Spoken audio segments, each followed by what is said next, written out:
Hello, my name is Curtis. And I'm Joseph. And this is the Guardians of the Music. All right. So it's been a little bit since we first talked.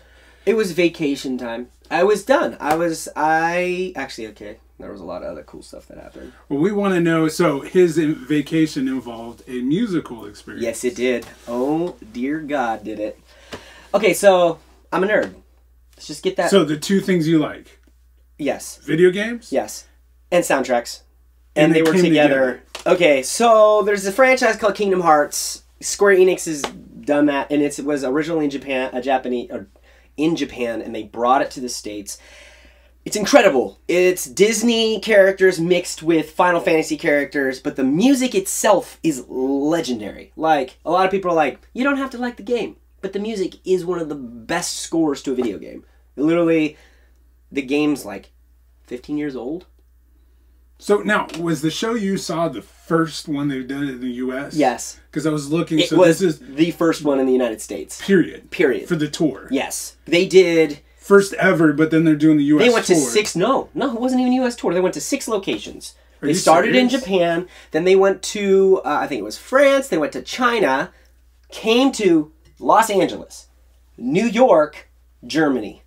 And so there are only 2 U.S. dates. Only 2 U.S. states. And you saw it. Yes. They extended a couple of them to be in, like, they were in L.A. for 3 shows. It was like Sunday, it was like a Saturday, Sunday, and Wednesday. And they were all sold out. They were all sold out.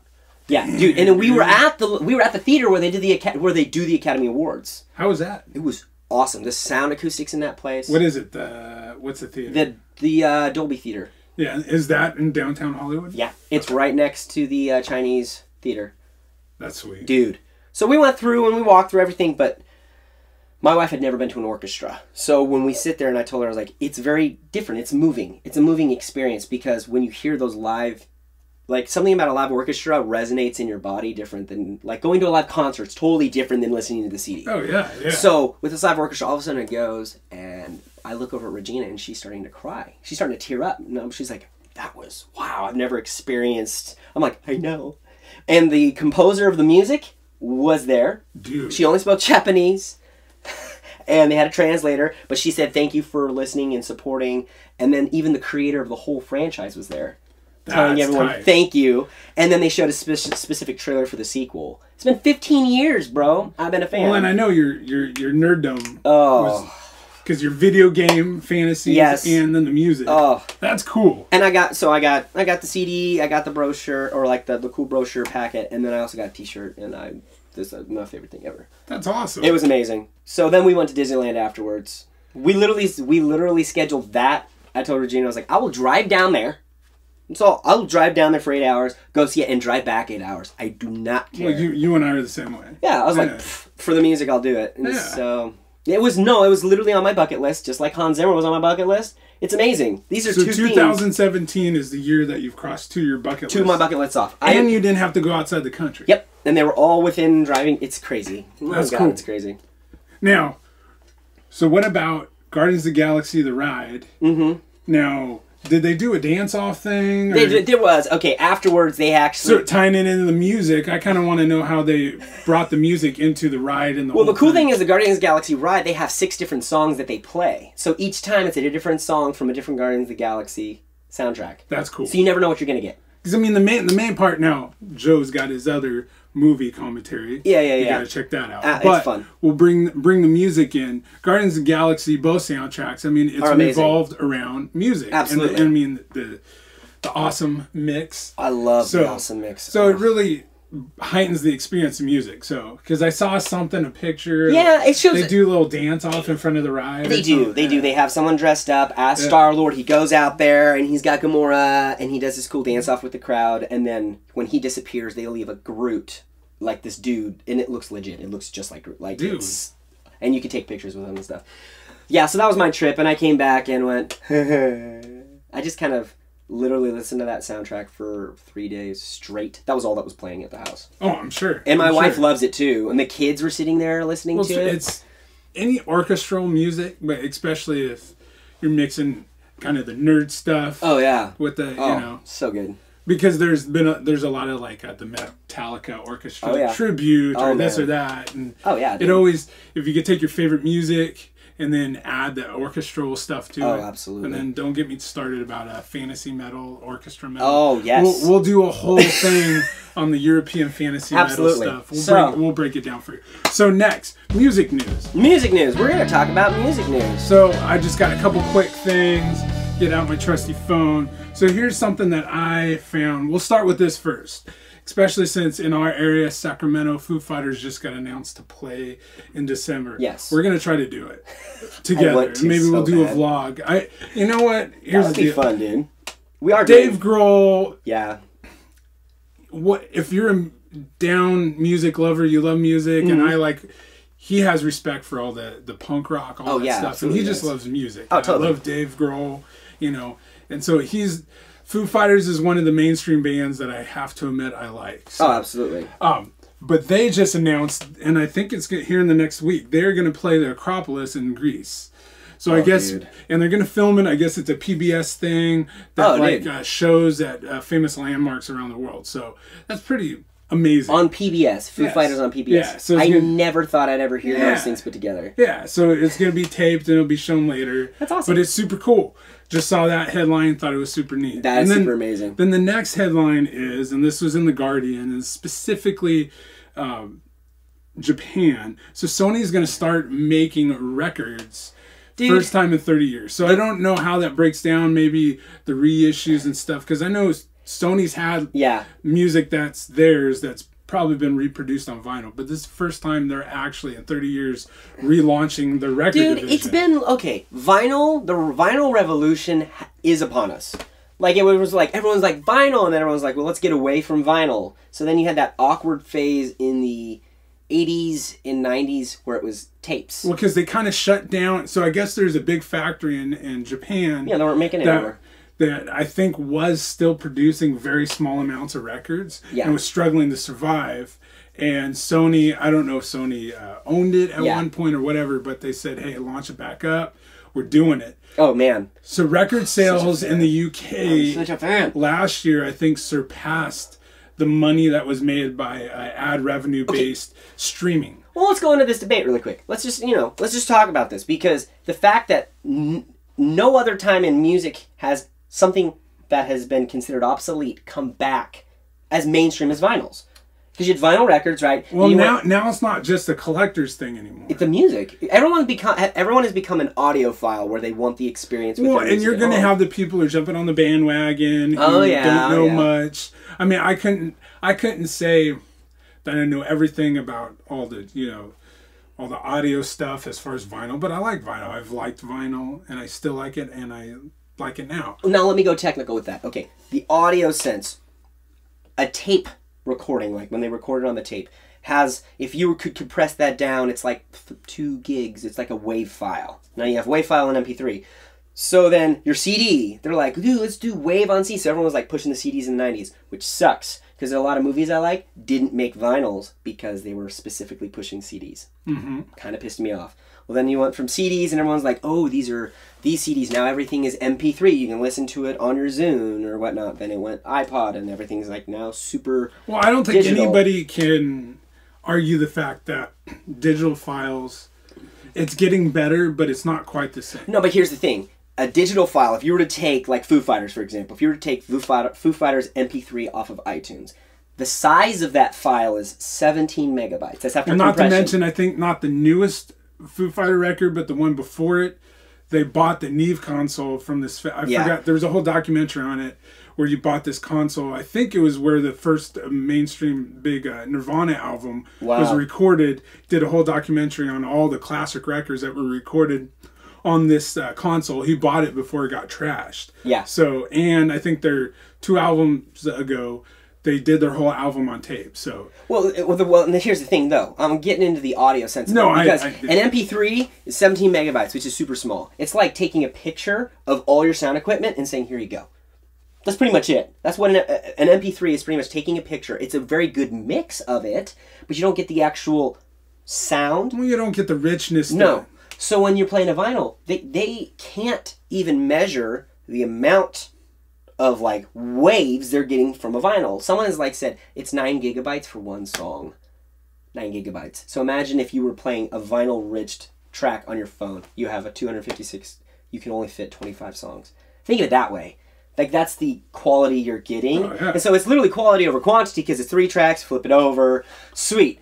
But I would listen to that all day because of the experience you get from that. You actually experience a vinyl. Well, I went and saw Flatfoot 56 a few months ago. Oh, yeah. And I just bought their vinyl instead of their CD because I figured, I'm not really, if I like a band, I'll buy, you know, their album. So probably won't just stream it. I'll probably buy maybe the MP3s or whatever, but I got their vinyl. So I only had a certain amount of money and I chose to get the vinyl over the CD. Yeah. Because why? Because the vinyl's so much better. Well, then you even have right now where Amazon's like, hey, you buy our vinyl, we'll give you free MP3. And a lot of new bands are that way. Which is awesome. Buy our vinyl, we'll give you an MP3. And so I think that's smart because you're able to get both. Because you can't, I don't see it being practical to where you're going to have a vinyl player in your car. Now, I hope, so the key with this is, I hope Sony's going to realize, because a lot of the big record companies have been re-releasing classic albums on vinyl, but a lot of them weren't made for vinyl. Well, but here's the thing though, it depends because... Well, if they saved like the actual tapes, exactly. the masters, but we're talking a lot, like in the 90s, a lot of records or CDs were... Well, everything was digital, and now everything's digital. So I don't know. It'll be interesting to see the quality. It will be. So if you would go to like FYE, a lot of those classic albums that now, because of the whole vinyl resurgence, they were just pushing out all these vinyls and not the greatest quality because they weren't mastered for vinyl. So you got to be wary and stuff, but this is awesome direction. I think it's amazing. I'm excited that it's coming back because honestly, I still have tapes. Well, CDs are out. CDs are out. Yeah, CDs are. Yeah. I mean, I'm the weirdo that still likes to buy CDs. Well, it depends. I mean, for me, it's a 2-for-1. It's a collector. Well, it's not. Most of my CDs sit in my garage. I got them all, you know, labeled out and everything, but. I go record shopping, I'll go to the discount bin, I'll get a whole bunch of CDs that I don't have for super cheap. And for me, it's a 2-for-1 because I get to put it on my iTunes. So I got the digital copy, and I'm slowly working on getting everything digital into my extra hard drive so that I got digital copies and I got, you know, actual hard copies. Well, you know what's interesting? Okay, so me and my wife, we got a van it's been like a year we've had this van. Well, I'm used to my car. It's got the MP3. I sit in there with my phone. Whatever I'm listening to automatically syncs to my car. I start it up. I'm able to listen to it. Well, our van's not that way. It's a 6-disc changer. So we literally went, oh crap, do we still have some CDs? So we like went into our stores, pull out, blowing dust off of these huge CD and going, when did we make, so we're listening to, we've been actually taking turns. She's listening to mixes she made in high school, and I'm listening to mixes I made in high school. And it's like, I'm like, you liked this? She's like, and we'll do an episode about mixtapes. Oh, super fun. I love them. I love them. I listen and I'm like, I was into that. Okay. Well, that's a thing. All right. So, on to the next thing. So, we're going to try to do every episode a new indie band alert. Yes. So, specifically, I want to showcase this band because they just released their EP digitally and super cool. They're doing some tapes. Tape action. Which is crazy. Super cool. So, Light the Way. Awesome. Dude. Awesome band, pop punk out of Sacramento. I love their punk. Like, it's got that, I don't know, it's got that Blink-182 vibe to it a little bit. Oh, yeah. It's just so happy. Something about pop punk, it just makes me happy, and I'm like, I want to listen to this for a very long time. So, they are on Indie Vision Music. Yeah. And super cool because Indie Vision Music is putting out their music, but they're still allowing them a lot of freedom, and a super cool partnership. And so please check out the Dude Lame EP. Yeah. You can get it on all platforms, iTunes, all that stuff. I got my copy on iTunes, and I will definitely be getting, hopefully, if they have some leftovers, some tapes, because believe it or not, I got a tape player. So, and I know the tape thing's coming back to you, but that's more of, it's interesting how vinyl is actually becoming a resurgence of being more a legit source of music. The tapes are still more of a collector's kind of nostalgia thing. It's a nostalgia gimmick. Like, tape quality. But I still think it's a cool gimmick. No, it is. Well, if someone were to say, hey, we're coming out with 8 tracks, we're releasing this on 8 tracks. Dude, you know that tons of people have never listened to that band before that are puritist to A-Tracks would be like, oh, dude, we're going back. This is mine. Like, that's marketing. That's super smart. Oh, it's super smart. I think that's cool. So, go check them out on all platforms. Check out their Facebook, Yes. see when they're playing. But definitely check out the music, download it. They made it super easy. I think they're on Bandcamp, and I think across all platforms. I'll make it easy. I'll just throw a link to it in the iTunes down below in the comments. So, like, if you look watch in the our video, click the go link. in the description. It's down there. You could totally take a listen to it. I mean, I would recommend it. This stuff is really good. It's a lot of fun. All right. So, next thing.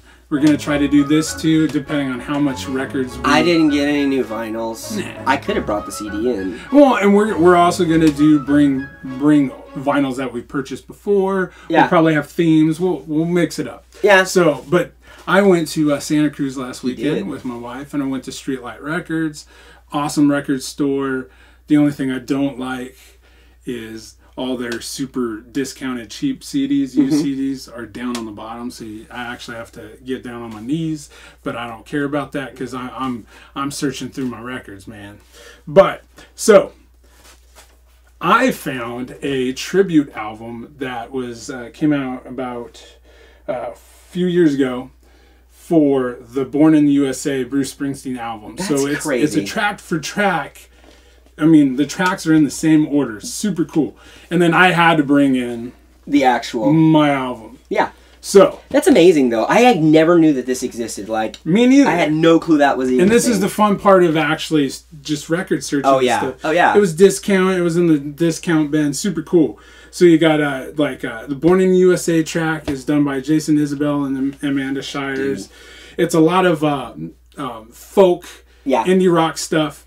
The crazy part is, and what I like about this album is it brings more of a melancholy take to the songs, because the songs are hopeful. I mean, this album was huge in the 80s. Oh, dude. No, And it brings a more realistic take on the American dream and the kind of the ideals that we have, and that things are changing, but there's still hope, you know. And especially the Born in USA track, super melancholy, brings same lyrics obviously, but brings a whole different take and meaning to the song, you know, because nothing can compare to Bruce Springsteen. No, he just brings something, but this is more of a tribute, and it had all these artists who were really influenced by Bruce. So that's my favorite, dude. Check this out. I'm sure it's on Spotify or whatever. Oh, yeah. The vinyl's amazing. And, you know, being around the 4th of July, check out, put in your Bruce Springsteen records, wear your tight Levi's and a white shirt. Wear your tight Levi's. Oh, wear your tight Levi's. You know, speaking of 4th of July, I have it on CD. But, like, one of the tracks that I have to listen to every 4th of July when I'm seeing fireworks is I get the Boston album. And it was funny because they didn't release it with their main album. It was with their greatest hits. And it's them doing the national anthem on the electric guitar. Awesome. And, dude, it shreds. And every time, you can ask my wife, you can ask anyone, as soon as I start seeing fireworks, I put that on. Oh, dude, for me, it's Jimi Hendrix, you know. Just ripping it. You got to play it. I don't know. I think that's more... That's American to me, dude. Heck yeah, dude. Oh, I love it. Anyways, so please go visit your nearest local record store. Yeah, keep them in business, man. If you're looking for some good vinyls, I mean, there's lots of spots I hit up just to look for vinyls. Like me and my brother, we always go. We'll stop at Goodwill to look at vinyls, and you never know what you're gonna see. We'll stop in Melody Records in Chico. It's one I like going to often. And then what's the guy local? Well, Bert. Sound Attitude. Sound Attitude, dude, in Yuba City. Check out Bert. If he doesn't have something, he'll find it for you at a good price. He's really awesome. Bert's the man. Something about browsing through vinyls is super fun. And you have that experience to where you don't want to stop, because if you stop, you're afraid that you're going to miss one that you didn't see. And you're like, you literally look through crate after crate, but you never feel like it's a chore. I had to cut off my record searching just because my wife... I want to be respectful of my wife, and she's super cool. She said, "Go ahead, do it." And I'm like, this could get crazy because once I dive in, I don't come back out for air for a while. Go with other audio files. I need the scuba gear so I can breathe. Absolutely. All right. So, and this is a very Curtis-centric episode because I came on my A game. He did this time because you know he was in La La Land doing his thing. Well, that's where they filmed La La Land. Oh, you're with us, so good. New music alerts. This is when we both have found band because we listen to music so much. Like we're always listening to new bands, and this is a part where we're like, hey, here's bands that we like right now that we're listening to. We'll throw some links down below so you can take a look at their stuff as well. Who's yours? I found Sarah Shook and the Disarmers. Sarah Shook and the Disarmers. I was playing it for him on a break at work because we have lunch breaks together. He's my bromance. My wife calls him my work wife. Oh yeah, it's wonderful. Yeah, it's good. It's not awkward. Don't be awkward. It's a healthy relationship. It's very healthy. All right, so I heard her on a podcast and checked out her music on Spotify. Amazing. I'll have to pick up a record and hopefully it's on vinyl because it's worth it. She's very unique. Yes. Definitely. So it's country. Country could be categorized as outlaw country. Yeah. But definitely not. It's more Western country than it is. And there's a twang in her voice. It's weird. And she hits her vibrato and it sounds like a bird's. And it's not forced. It's not. You can tell it's just her. It's hauntingly wonderful. Like at first I was like, what was that? And then the second I heard it, I was like, I like it. Well, her quote in the interview is, you can't be outlaw, you can't be country unless you've been poor. Yeah. So that's kind of the through line, byline of her lyrics, talking about heartbreak and poverty and all these different things. You know, super relatable. Yeah. Definitely album. This particular album, you would want to listen to when you're going through a breakup, make you feel good. Maybe. So it's a country Adele. Yeah, but she doesn't set fire to the rain. No, amped up, but not as sanitized. Yeah, okay, that makes sense. So, but awesome album. Check it out. Hopefully she comes to our area. I'd love to see her. That would be super awesome. Okay, and then for me, the guy I've been listening to, I don't know if you ever heard Ronald Jenkees. No. Ronald Jenkees. Okay, so this is so funny because he's like, yeah, I'm going outlaw country. This guy is more of experimental, electronic, soundtracky hip-hop. It's weird. It's like listening to like a poppy hip-hop song without the artist going, oh yeah, the whole time. But then he does these incredible piano solos and he does everything by himself. He'll layer like 20 tracks and it's like incredible. I haven't listened to any of the stuff I didn't like. He actually became famous on YouTube. He did a song called was it Get Fire or whatnot, and it's just like he sets the camera up at the end of his piano. He's like, hey YouTubes, and then it just starts playing, and all of a sudden you start seeing him just shredding, and he's using these sweet tones, and you're hearing these like incredible like guitar solo style with synthesizer, and he's just going to town. So the whole album is this crazy experimental, awesome tone, but it's all got this really happy undertones. So it's one of those songs, like when we were driving, that's where I was really listening to it. We're in the car driving to LA. I put that on as we're seeing the ocean. It's just like super happy and like, I was all, I like this. Sweet, so check him out. Check him out. Yeah, on both of these, again, I'll throw these in the link below. I'll throw these in the on the description. So you can go up on iTunes or Spotify or whatnot. And also, there is a playlist on Spotify.